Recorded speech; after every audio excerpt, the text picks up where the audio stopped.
merupakan anugerah melimpah dari Tuhan Yang Maha Esa. Negara kita adalah negara yang terbentang dari Sabang sampai Merauke, terdiri dari berpulau beraneka ragam suku, adat, dan budaya yang menjadi satu bagian, yaitu negara Indonesia. Setiap suku di negara Indonesia memiliki kebudayaan yang beragam, di mana setiap suku mempunyai adat istiadat berbeda-beda pula, termasuk cara bertutur bahasa.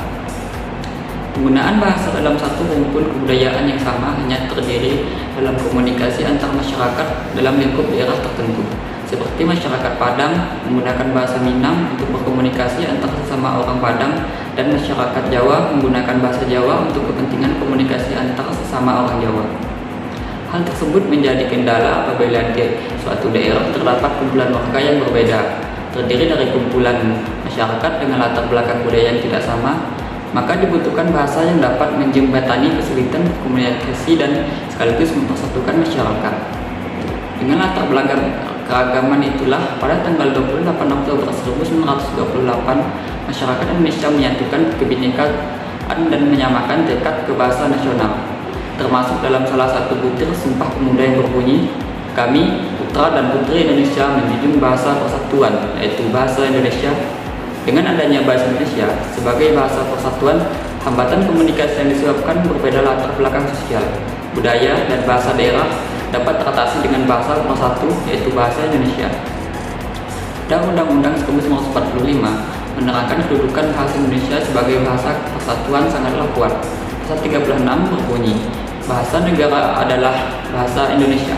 Penjabaran pasal ini secara lebih luas dapat diartikan bahwa penggunaan bahasa Indonesia menjadi kewajiban untuk setiap kepentingan kenegaraan dan urusan tata pemerintahan. Konsekuensinya, usaha pelestarian, pembinaan, dan pengembangan bahasa Indonesia menjadi tanggung jawab setiap warga negara.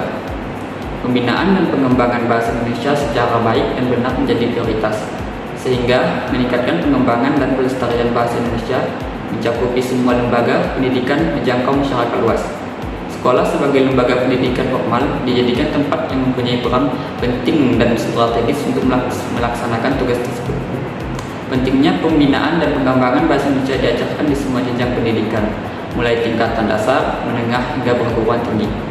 Oleh karenanya, mata pelajaran bahasa Indonesia dijadikan mata pelajaran pokok yang wajib diikuti dan dimasukkan ke dalam syarat kelulusan ujian di setiap jenjang pendidikan. Pembelajaran bahasa Indonesia tidak lepas dari belajar membaca, menulis, menyimak, dan berbicara. Aktivitas menyimak dan membaca merupakan awal dari setiap pembelajaran bahasa. Dengan menyimak dan membaca, dapat menguatkan kemampuan siswa untuk memahami setiap maksud yang disampaikan oleh menutur baik dalam bentuk lisan dan atau tulisan. Siswa dilatih mengingat, meneliti kata-kata, istilah, dan memakainya. Selain itu, juga akan menemukan informasi yang belum diketahuinya. Dengan menulis dan berbicara, mahasiswa dapat merefleksikan hasil bacaan dan pengamatannya. Kemampuan berbahasa ekspresif yang secara produktif dapat menghasilkan tutur pemakna dalam bentuk lisan dan tulisan sehingga dipahami. Mahasiswa dapat mengaktualisasikan setiap realita yang terlihat dalam bentuk komunikasi dengan orang lain. Dalam bidang pendidikan, proses pembelajaran menjadi pilar utama, karena tercapai atau tidaknya tujuan pendidikan nasional sangatlah ditentukan dari proses pembelajaran tersebut. Berbagai mata kuliah diajarkan di perkuliahan, salah satunya adalah pembelajaran bahasa Indonesia. Bahasa Indonesia merupakan salah satu identitas bangsa Indonesia, karena itu, mata kuliah bahasa Indonesia memiliki posisi yang penting dalam perkuliahan. Bahasa Indonesia mempunyai kedudukan yang sangat penting dalam kehidupan bangsa dan negara. Pentingnya peranan bahasa Indonesia bersumber pada kedudukan bahasa Indonesia sebagai bahasa nasional dan sebagai bahasa resmi negara. Hal ini mempunyai fungsi sebagai alat untuk menjalankan administrasi negara, sebagai alat pemersatu berbagai masyarakat yang berbeda, beda latar belakang sosial, budaya, dan bahasanya, dan media untuk mengkomunikasikan kebudayaan nasional. Tujuan pembelajaran bahasa Indonesia di perkuliahan tentunya bukan hanya mahasiswa lulus dalam ujian, melainkan mereka harus mampu berkomunikasi dengan menggunakan bahasa Indonesia yang baik dan benar. Mereka dibimbing dalam keterampilan berbahasa agar mampu memahami bahasa yang dapat menambah pengetahuan dan pengalaman berkomunikasi dengan baik dan benar. Pentingkah mata kuliah bahasa Indonesia harus diajarkan di perguruan tinggi?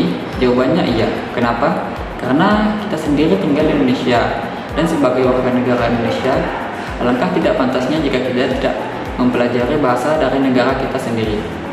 Bahasa Indonesia adalah bahasa nasional negara Indonesia yang merupakan bahasa pemersatu. Bahasa Indonesia sudah diajarkan sejak tingkatan SD, SMP, dan SMA. Oleh karena itu, sebaiknya setelah jenjang bahasa Indonesia sudah dikuasai atau setidaknya mempunyai pengetahuan yang memadai tentang bahasa Indonesia. Namun, faktanya masih sedikit mahasiswa yang memiliki kemampuan berbahasa Indonesia secara maksimal. Selain itu, bahasa Indonesia itu penting untuk dipelajari di perguruan tinggi dan dikarenakan universitas mahasiswa berasal dari berbagai daerah di Indonesia.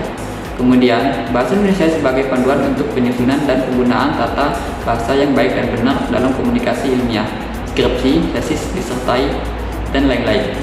Selain itu, mempelajari bahasa Indonesia bagi mahasiswa di universitas sama halnya seperti mempelajari mata pelajaran bahasa Indonesia di SMA, namun pembahasan di universitas lebih spesifik dan mendalam, dan sebagian besar mahasiswa masih tetap ingin mempelajari bahasa Indonesia dikarenakan agar mereka mampu bertata bahasa dengan baik dan benar.